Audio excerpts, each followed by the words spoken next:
దేవుని పరిశుద్ధ నామ స్తోత్రములు. ప్రభువైన యేసుక్రీస్తు నామములో మీ అందరికీ శుభములు తెలియజేస్తున్నాం.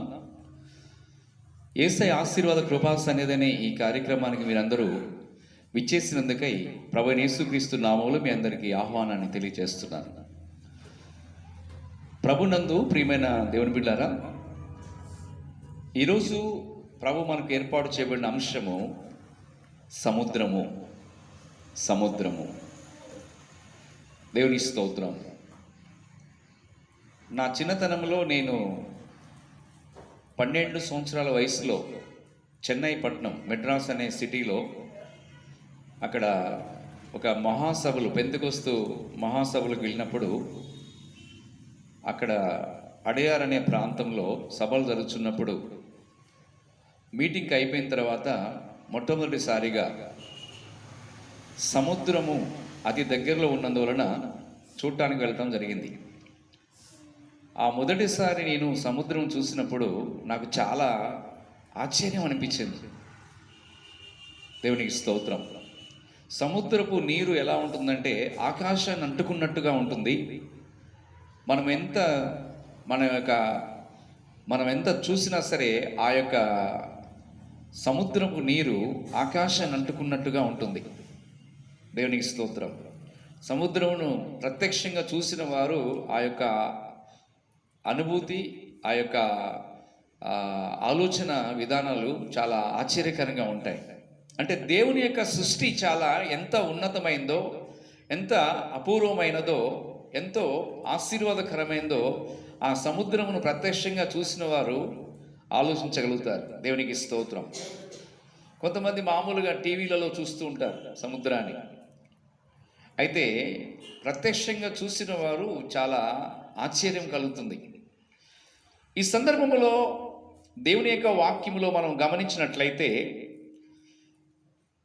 93వ కీర్తన 4వ వచనములో ఒక అద్భుతమైన వాక్యాన్ని దేవుడు, పరిశుద్ధాత్మ దేవుడు మనకు జ్ఞాపకం చేస్తున్నాడు. 93వ కీర్తన 4వ వచనంలో, విస్తార జలముల ఘోషముల కంటెను, బలమైన సముద్ర తరంగముల ఘోషల కంటెను ఆకాశమునందు యెహోవా బలిష్ఠుడు. అంటే దేవుడు ఎంత బలవంతుడో, ఆ సృష్టికర్త అయిన దేవుడు, సర్వాధికారి అయిన దేవుడు ఎంత ఉన్నతమైన శక్తివంతుడో దేవుని యొక్క వాక్యములో రాయబడినది. మనం సముద్రం దగ్గర అక్కడికి వెళ్ళి ఆ ఒడ్డు దగ్గరికి వెళ్ళి ఉన్నప్పుడు ఒక ఘోష వినపడతా ఉంటుంది, ఒక స్వరం వినపడతా ఉంటుంది. అలలు అలా వస్తూ ఉంటాయి. నీళ్ళ అలలు వచ్చినప్పుడు అదొక అద్భుతమైన స్వరం అన్నమాట. దేవుని వాక్యం చూసినట్లయితే విస్తార జలముల ఘోషణల కంటేను, బలమైన సముద్ర తరంగముల కంటేను, ఘోషణల కంటేను ఆకాశమందు యెహోవా బలిష్ఠుడు. ఆకాశమైన సింహాసనము, భూమి ఆయన పాదపీఠమని దేవుని యొక్క వాక్యం సెలవిస్తుంది. ఒక సందర్భంలో ఒక దైవ సేవకుడు మరి కేరళ రాష్ట్రంలో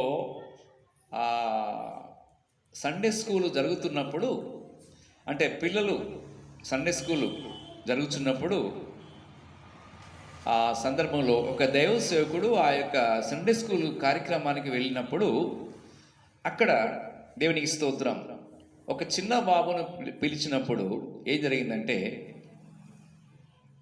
గమనించండి. దేవునికి స్తోత్రం. ఎవరైనా చనిపోయినప్పుడు ఆ శవాన్ని మోసుకొని వెళ్తున్నప్పుడు నీవు ఏం ఆలోచిస్తావనేసి ఒక పాస్టర్ గారు ఒక బాబుని అడగటం జరిగింది.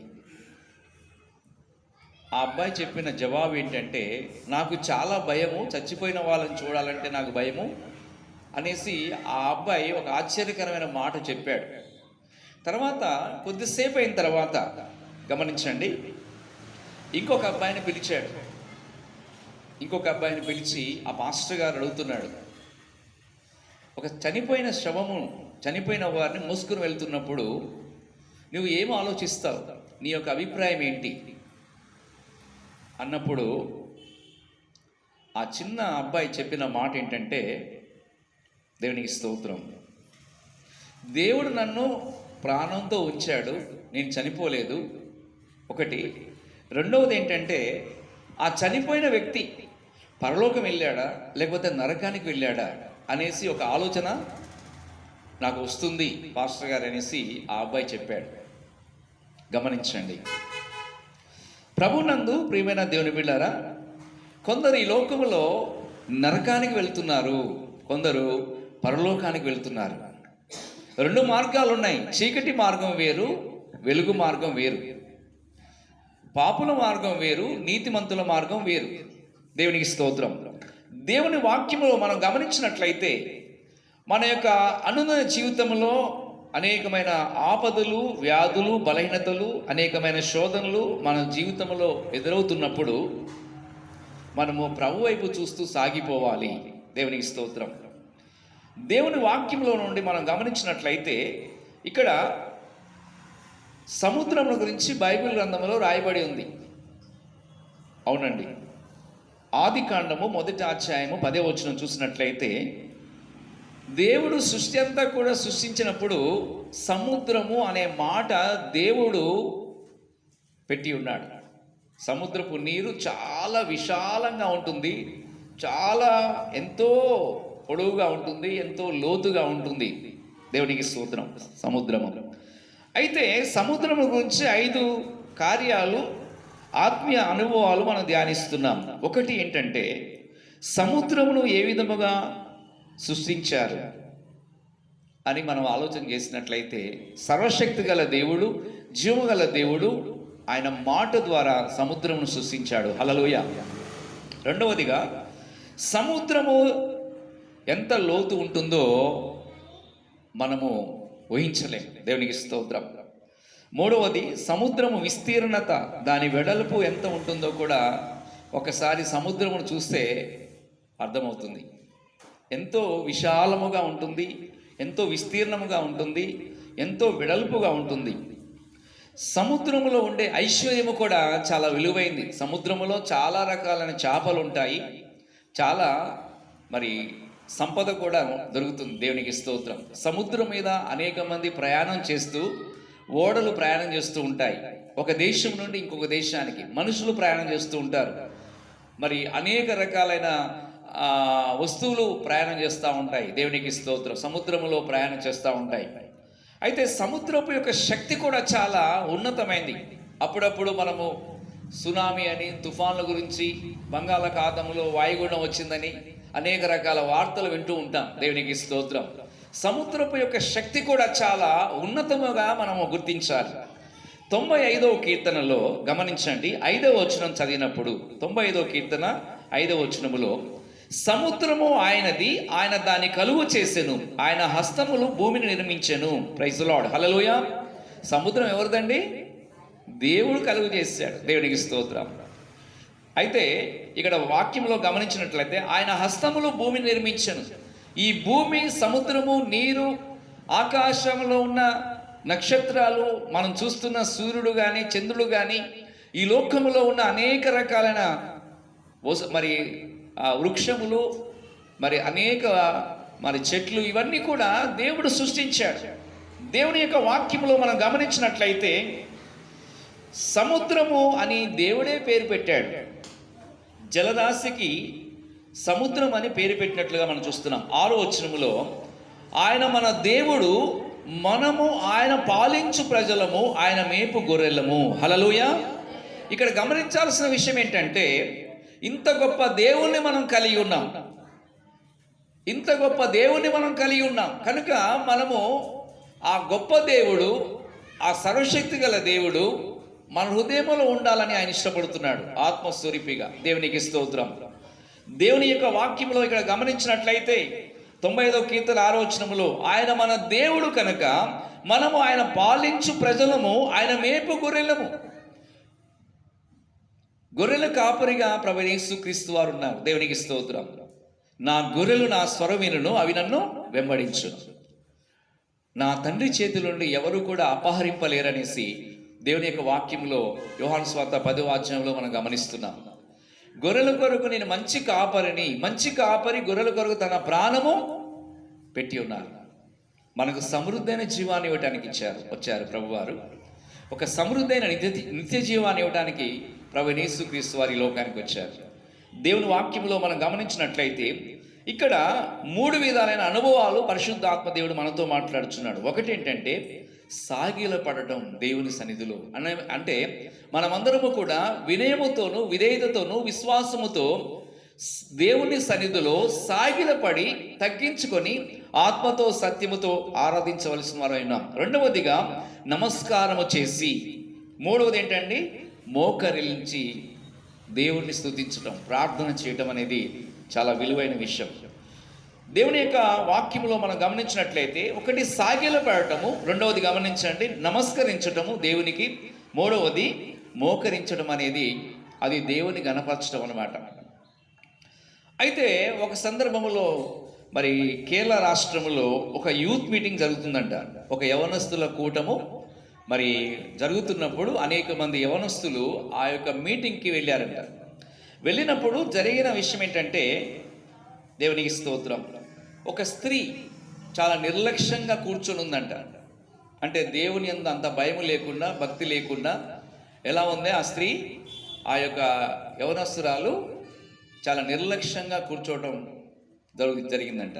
అయితే అందరూ కూడా ఆత్మతో సత్యముతో ఆరాధన చేస్తున్నప్పుడు కొంతమంది దేవుని ఎదుట సాగిలపడి నమస్కారం చేసి మోకరించి ప్రార్థన చేయటము, ఆరాధించటము, దేవుని స్తుతించడం జరుగుతున్నప్పుడు ఆ యొక్క యవనస్తుల కూటములో దేవుని యొక్క ఆత్మ దిగి వచ్చింది. దేవునికి స్తోత్రం. అయితే ఒక స్త్రీ ఏంటంటే నిర్లక్ష్యంగా కూర్చుందంట. అయితే దేవుని యొక్క ఆత్మ దిగి వచ్చినప్పుడు, అభిషేకం దిగి వచ్చినప్పుడు, ఆ పరిశుద్ధాత్మ యొక్క తాకిడి ఆమెకి తాగలగానే వెంటనే ఆ కూర్చున్న ఆమె మోకాల మీద ఉండి దేవుని స్తుతిస్తుందంట. హల్లెలూయా. అయితే ఆమె దేవుని స్తుతిస్తూ ఆమె దేవుని యొక్క సన్నిధిలో పరిశుద్ధాత్మలో పరవశించి ప్రభుని ఆరాధన చేస్తుంది. దేవునికి స్తోత్రం.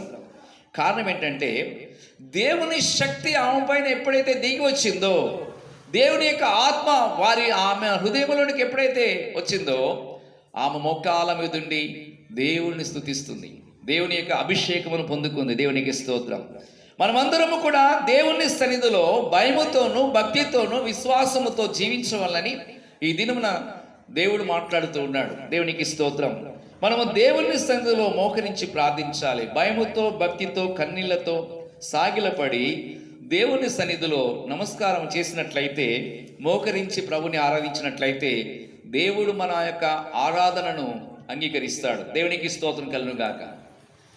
ప్రభుని ప్రేమే కదా నా జీవితం మార్చినది, నన్నీ స్థితికి నడిపినది.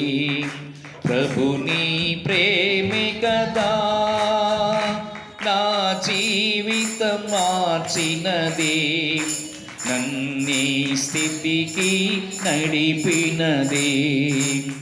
దేవా దేవా నిన్ను స్తుతింతును, ఆనందముగా స్తుతింతును, అనుదినం నిన్నే స్మరింతును. దేవా దేవా నిన్ను స్తుతింతును, ఆనందముగా స్తుతింతును, అనుదినం నిన్నే స్మరింతును. ప్రభుని ప్రేమే కదా. అయితే ఆ యొక్క కూటము అయిపోయిన తర్వాత ఆమె యొక్క పొందిన ఆ అభిషేకాన్ని, ఆ యొక్క ప్రభావమును, ఆ శక్తిని, ఆ యొక్క అద్భుతమైన ఆ అనుభవాన్ని అక్కడ ఉన్న వారందరితో పంచుకోవటమే కాకుండా ఆమె ఆ కూటానికి రావటానికి కూడా ఏంటండి, ఆ కూటానికి రావటం కూడా ఇష్టం లేదంట. అయితే వాళ్ళ అమ్మగారు వాళ్ళ అన్నగారు బలవంతంగా కారెక్కించి మీటింగ్కి వెళ్దామనేసి బలవంతంగా తీసుకొచ్చి కూర్చోబెట్టారంట. Praise the Lord. హల్లెలూయా. దేవునికి స్తోత్రం. ఆ తల్లిగారు ఆ తోడబుట్టిన అన్న ఏం చేశారంటే ఆ కారులో కూర్చోబెట్టుకొని ఆ కూటానికి, యవనస్తుల కూటానికి తీసుకురావడం జరిగింది. అయితే దేవుడు ఏం చేశాడు, ఆ బిడ్డ యొక్క హృదయాన్ని మార్చాడు. దేవునికి స్తోత్రం.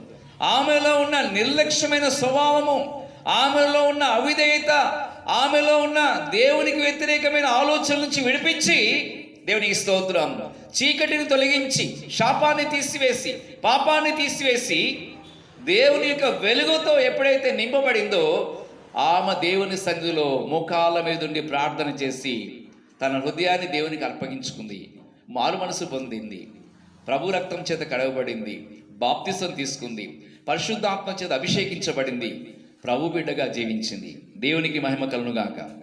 ఇక్కడ గమనించండి, ప్రభునందు ప్రియులారా, దేవునికి స్తోత్రం. మనము దేవుని సన్నిధిలో భయముతో భక్తితో జీవించాలి. దేవునికి స్తోత్రం. ప్రభువైన యేసు క్రీస్తు వారు ఆయన శిలువపై మన కొరకు ప్రాణం పెట్టి ఆయన మన కొరకు రక్తం చెందించారు. ప్రపంచంలో ఉన్న ప్రతి దేశంలో ఉన్న ప్రజలు, వారు హిందువులైనా ముస్లిమ్స్ అయినా, వారు క్రైస్తవులైనా, వారు ఏ మతస్థులైనా సరే, వారు ఏ కులమని పిలువబడుచున్న వారైనా సరే, వారు తెల్లవారైనా నల్లవారైనా, వారు ధనికులైనా పేదవారైనా, చదువున్నా చదువు లేకపోయినా అందరినీ కూడా ప్రభు సమానముగా ఆయన ప్రేమిస్తున్నాడు. దేవునికి స్తోత్రం. గమనించండి, ప్రభువైన యేసు క్రీస్తు వారు 2025 సంవత్సరం క్రితము ప్రభు ఈ లోకానికి వచ్చి ఆయన శిలువపై రక్తము చిందించి మన కొరకు ఆయన బలియాగమై తన ప్రాణం అర్పించారు. దేవునికి స్తోత్రం. యేసు ప్రభు రక్తము చేత కడగబడిన దేవుని బిడ్డలు ధన్యులుగా పిలువబడుతున్నారు. దేవునికి స్తోత్రం.